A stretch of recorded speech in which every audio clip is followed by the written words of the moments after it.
കൂട്ടുകാർക്ക് നല്ലൊരു രാത്രി ആശംസിച്ചുകൊണ്ട് മാമ്പഴത്തിന്റെ പുതിയ വീഡിയോയിലേക്ക് സ്വാഗതം. നമുക്ക് നേരെ ആദർശിന്റെ നയനയുടെ നാളത്തെ നല്ലൊരു പ്രമോ വിശേഷം കണ്ടാലോ.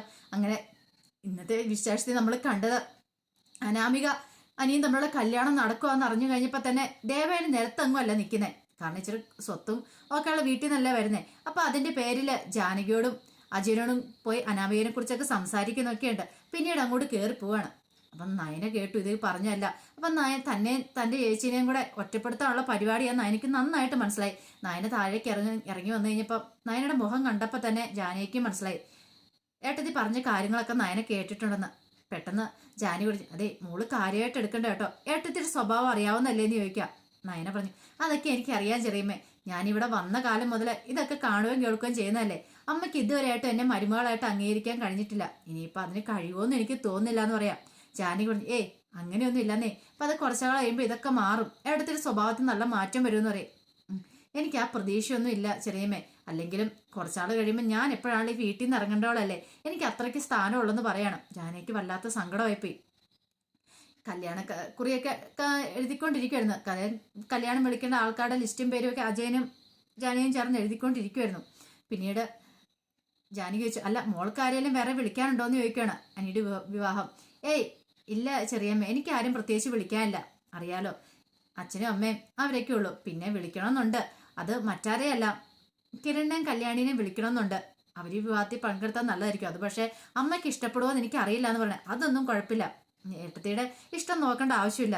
അനിയുടെ വിവാഹമല്ലേ, അപ്പം ഞങ്ങൾ കൂടെ തീരുമാനിക്കാനുള്ള അവകാശം ഉണ്ടല്ലോ. ഞങ്ങളല്ലേ അച്ഛനും അമ്മയും. അതുകൊണ്ട് മോള് ധൈര്യമായിട്ടിരിക്കുക. മോൾക്ക് ആരെ വിളിക്കണമെന്ന് പറഞ്ഞാൽ മതി, ഞങ്ങൾ വിളിക്കാമെന്ന് പറയാണ്. പിന്നീട് നയനെ അങ്ങോട്ട് കയറിപ്പോവാണ്. ഈ സമയം മുറിയിലേക്ക് ചെല്ലുവാണ് ജലജയ്ക്കാണ് ഇരുന്നിട്ട് ഇരിപ്പുറയ്ക്കുന്നില്ല. കാരണം അബീനെ കുറിച്ചായിരുന്നു ചിന്ത മുഴുവൻ. അവനെ എവിടെയായാലും ഒരു നല്ല പൊസിഷനിലേക്ക് എത്തിക്കാൻ നോക്കിയിട്ട് ഒന്നും നടക്കണമില്ല.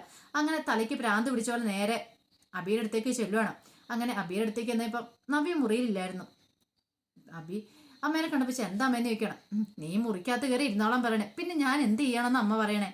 എടാ, അനിയുടെ വിവാഹം നടക്കാൻ പോവാ, അനാമികയായിട്ടുള്ള. ആ വിവാഹം നടന്നു കഴിഞ്ഞാൽ പിന്നെ അറിയാലോ, അവളും അവനും ആയിരിക്കും പിന്നെ ഇവിടുത്തെ വലിയ സ്റ്റാർ ആയിട്ട് നിൽക്കുന്നത്. നീ ഒന്നും അല്ലാതെ തീരും. അല്ലെങ്കിൽ തന്നെ ഇപ്പൊ നിന്നെക്കൊണ്ട് ഒരു പ്രയോജനം ഇല്ലാത്ത അവസ്ഥയില. നീ കമ്പനിയിലെ വെറും സ്റ്റാഫ് മാത്രമാണ്. നിന്നെ ഒരു ഉയർന്ന പൊസിഷനിൽ എത്തിക്കണമെന്നായിരുന്നു എൻ്റെ ആഗ്രഹം. അതിന് വേണ്ടിയിട്ടാണ് ഞാൻ ഈ പരിപാടികളെല്ലാം ചെയ്തേ. അവസാനം എല്ലാം ചീറ്റിപ്പോയില്ലേ. ഇനി അനാമിക അനിയും തമ്മിലുള്ള കല്യാണം കഴിഞ്ഞിട്ടുണ്ടെങ്കിൽ അനിയായിരിക്കും മിക്കാറും ഇനി പുതിയ ആയിട്ട് തുടങ്ങാൻ പോകുന്ന ജ്വല്ലറിയുടെയൊക്കെ മേൽനോട്ടം വയ്ക്കുക. അങ്ങനെ വന്നാൽ നീ വെറും സ്റ്റാഫ് മാത്രമാണ്.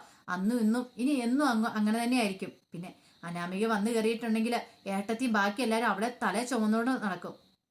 ഒന്നും അല്ലാതായി തീരുമെന്ന് പറയാം. ഇത് കേട്ടപ്പം അഭി പറഞ്ഞു, അതിനിപ്പം ഞാൻ എന്ത് ചെയ്യണമെന്നാ പറഞ്ഞേ. നിന്നോട് പറഞ്ഞിട്ടൊന്നും ഒരു കാര്യമില്ല, നീയായിട്ട് വരുത്തി വെച്ചാലേ നീ തന്നെ അനുഭവിക്കും. ഇതെല്ലാം കണ്ടും കേട്ടും ഇവിടെ നിൽക്കണമല്ലോ നടക്കുമ്പോൾ ആകെപ്പാടെ തലയ്ക്ക് പ്രാന്ത. ഏറ്റവും നല്ല മാർഗം അനി അനാമികയും തമ്മിലുള്ള വിവാഹം നടക്കരുത്. അതിന് വേണ്ടുന്ന എന്തെങ്കിലും ഒരു പണി ചെയ്തേ പറ്റുള്ളൂ എന്ന് പറയാം. അതിനിപ്പോൾ എന്ത് ചെയ്യാൻ പറ്റുമേ, കല്യാണം ഉറപ്പിച്ചു കഴിഞ്ഞു, ക്ഷണമൊക്കെ തുടങ്ങി കഴിഞ്ഞില്ലേന്ന് ചോദിക്കണം. അതൊക്കെ ശരി തന്നെ, പക്ഷേങ്കിൽ അനിയുടെ മനസ്സിൽ വേറെ ഏതോ ഒരു പെണ്ണുണ്ടെന്നാ പറയണേ. അത് ആരാന്ന് അറിയത്തില്ല. അവിടെ സംസാരിക്കുന്ന കേട്ടതാ. എനിക്ക് ഈ വിവാഹത്തിൽ എന്തോ ഇച്ചിരി താല്പര്യക്കുറവുണ്ടെന്ന് പറയാം. ഭാബി പറഞ്ഞു, അത് നല്ല കാര്യമുള്ള അമ്മയെന്ന് പറയണം. അതൊക്കെ ശരി തന്നെ, പക്ഷെ ആ പെൺകുട്ടി ആരെന്ന് കണ്ടുപിടിക്കണം, എന്നാലും നമുക്ക് കാര്യമുള്ളൂ. കാരണം അതാരാന്ന് കണ്ടുപിടിച്ചൂടെ പറയണം. എന്നാൽ ഇനി അനി അനാമികയും തമ്മിലുള്ള വിവാഹം മുടങ്ങുള്ളൂ എന്ന് പറയാം. അതത്ര എളുപ്പമായിട്ടുള്ള കാര്യമാണോ അമ്മേ? അമ്മയ്ക്ക് അതിനെക്കുറിച്ച് വല്ലതും അറിയാമെന്ന് ചോദിക്കാം. എനിക്ക് അതിനെക്കുറിച്ചൊന്നും അറിയത്തില്ല. അതിപ്പോൾ എനിക്ക് മാത്രം അറിയോളം തോന്നേ. ഈ വീട്ടിൽ വേറെ ആർക്കും അറിയാവുന്നും അറിയത്തില്ല. ഒരു പക്ഷേ ഇനിയിപ്പോൾ നയനയ്ക്ക് അറിയാവുന്ന അറിയത്തില്ല. നയനയാണല്ലോ അവരുടെ ഏറ്റവും വലിയ കൂട്ടുപിടുത്തെ. അപ്പോൾ ഒരു പക്ഷേ നയനയോട് പറഞ്ഞിട്ടുണ്ടായിരിക്കും എന്ന് പറയാം. അങ്ങനെയാണ് അമ്മ ഒരു കാര്യം ചെയ്യുക, അതെങ്ങനെയാലും അറിയാൻ വഴിയുണ്ടോ നോക്ക്. അങ്ങനെയാണ് നമുക്കൊരു കളി കളിക്കാന്ന് പറയാണ്. പിന്നീട് അനി അവിടെ ഇരിക്കണ സമയത്താണ് നയനെ എങ്ങോട്ട് വരുന്നത്. അപ്പം അനിയൊന്നും മൈൻഡ് ചെയ്യാതിരിക്കണം. ചോദിച്ചു, എന്ത് പറ്റി അനി, നിന്റെ മുഖം എന്താ വല്ലാതിരിക്കണമെന്ന് നിൽക്കും. ഒന്നുമില്ല, അടുത്ത് എന്തോ ഒരു വിഷമം ഉണ്ടെന്നോ എന്ന് പറയാണ്. ഈ സമയത്ത് കനകയും കൂടെ അങ്ങോട്ട് വന്നു. കനക എന്ന് വെച്ചാൽ എന്താ അനിമോനെന്ന് ചോദിക്കുകയാണ്. ഒന്നുമില്ല ആൻറ്റി എന്ന് പറയുന്നുണ്ട്. അപ്പം കനകയ്ക്ക് കാര്യങ്ങളൊക്കെ മനസ്സിലായി. കല്യാണം അടുക്കും തോറും എനിക്ക് വല്ലാത്തൊരു ബുദ്ധിമുട്ടാണ്. ഇതേ ബുദ്ധിമുട്ട് തന്നെ നന്ദൂട്ടനും കാണുമായിരിക്കും. പക്ഷെ എന്ത് ചെയ്യാൻ പറ്റും, നന്ദുവിന്റെ കാര്യം അങ്ങനെ ഇവിടെ പറഞ്ഞിട്ടുണ്ട്. അതോടൊരു പൊട്ടിത്തെറി ഉറപ്പാ. താനും തന്റെ മക്കളും ഈ വീട്ടിൽ നിന്ന് ഈ സെക്കൻഡിൽ തന്നെ ഇറങ്ങി പോവേണ്ടതായിട്ട് വരും. അത് പറയാനും പറ്റില്ല. പിന്നീട് നയന എന്നിട്ട് അനിയെടുത്ത് എന്ന് പറഞ്ഞു, അതെ കല്യാണം അടുക്കും തോറും നിന്റെ മനസ്സിലെ ടെൻഷൻ എനിക്ക് മനസ്സിലാവുന്നുണ്ട്. അതൊക്കെ വേറെ എന്ത് കാര്യം മനസ്സിലുണ്ടെങ്കിലും അതൊക്കെ അങ്ങോട്ട് കളഞ്ഞേരം കേട്ടോ. കല്യാണം വിളിക്കാനൊക്കെ തുടങ്ങിയിട്ടുണ്ട്. ഇനിയിപ്പം നിന്റെ മനസ്സിൽ അനാമിക മാത്രം മതി എന്ന് പറയാണ്. ഇങ്ങനെ സംസാരിച്ചുകൊണ്ടിരിക്കുന്ന സമയത്താണ് ദേവേനയും ജലജയും കൂടെ അങ്ങോട്ട് വരുന്നേ. ദേവേനെ കണ്ടു, നയനെ അനിയും കൂടെ സംസാരിച്ചിരിക്കുന്നത് കണ്ടു.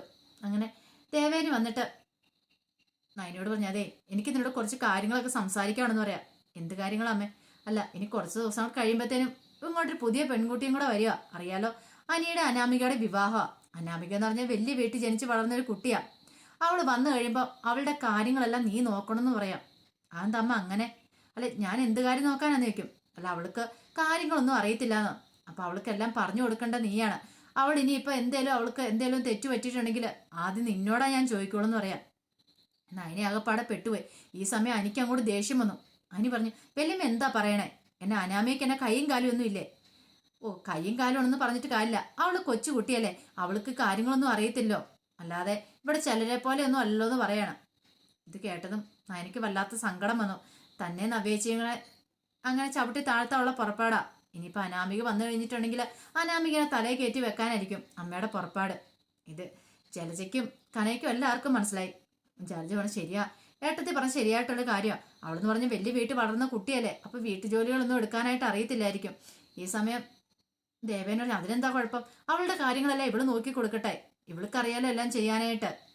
ഇത് കേട്ടപ്പോൾ കനയ്ക്ക് അങ്ങോട്ട് സഹിച്ചില്ല. കനക പറഞ്ഞു, അതെന്തിനാ എൻ്റെ മോള് നോക്കേണ്ട ആവശ്യം? എൻ്റെ മോളെ എന്നെ ഇവിടുത്തെ വേലക്കാരിയാണോ? അവൾ ഇവിടുത്തെ മരുമോള് തന്നെയാന്ന് പറയാണ്.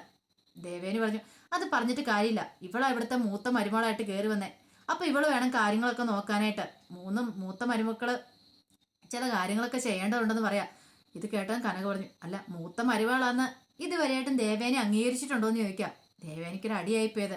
ദേവേനെ ഒരിക്കലും പ്രതീക്ഷിച്ച കാര്യമല്ല. ജലജ പറഞ്ഞു, ഓഹോ, അപ്പൊ നിങ്ങൾ ഇന്നലെ ഇങ്ങോട്ട് കയറി വന്നിട്ട് ഏട്ടത്തിയോട് തർക്കുത്തരം പറയുകയാണെന്ന് ചോദിക്കും. ഞാൻ തർക്കുത്തരമൊന്നും അല്ല പറഞ്ഞേ, കാര്യങ്ങൾ നോക്കാനും വീട്ടുജോലികൾ മാത്രം ചെയ്യാനുമാണല്ലോ മൂത്ത മരുവാളെന്ന സ്ഥാനം കൊടുക്കുന്നത്, അല്ലാതെ വേറൊരു കാര്യത്തിലും കൊടുക്കുന്നില്ലോ എന്ന് പറയാം. പെട്ടെന്ന് തന്നെ ദേവേനെ പറഞ്ഞു, അതൊന്നും നിങ്ങൾ അറിയേണ്ട ആവശ്യമില്ല. ഞാൻ പറയാനുള്ള കാര്യം ഞാൻ പറഞ്ഞു. ഇനി എനിക്ക് ഇതിനകത്തൊരു ബാക്കിയില്ല. പറഞ്ഞു കേട്ടല്ലോ, ഇവിടെ നോക്കേണ്ട കാര്യങ്ങൾ ഇവിടെ നോക്കണം എന്നും പറഞ്ഞുകൊണ്ട് ദേവേനെ ഇങ്ങോട്ട് കയറി പോവാണ്. എനിക്ക് വല്ലാത്ത സങ്കടമായിപ്പോയി. ഇത് കണ്ടു കഴിഞ്ഞപ്പോൾ അനി പറഞ്ഞു, ഏട്ടത്തി വിഷമിക്കൊന്നും വേണ്ട കേട്ടോ. വല്യമ്മയുടെ സ്വഭാവം അറിയാവുന്നതല്ലേ, അതൊന്നും ഓർത്ത് വിഷമിക്കേണ്ട. ഇനിയിപ്പോൾ അനാമിക വന്നു കഴിഞ്ഞാലും ഞാൻ അവളോട് പറഞ്ഞ് കാര്യങ്ങളൊക്കെ മനസ്സിലാക്കി കൊടുത്തോളാം. അതോർത്ത് ഏട്ടത്തി ടെൻഷൻ അടിക്കണ്ടെന്ന് പറയാണ്.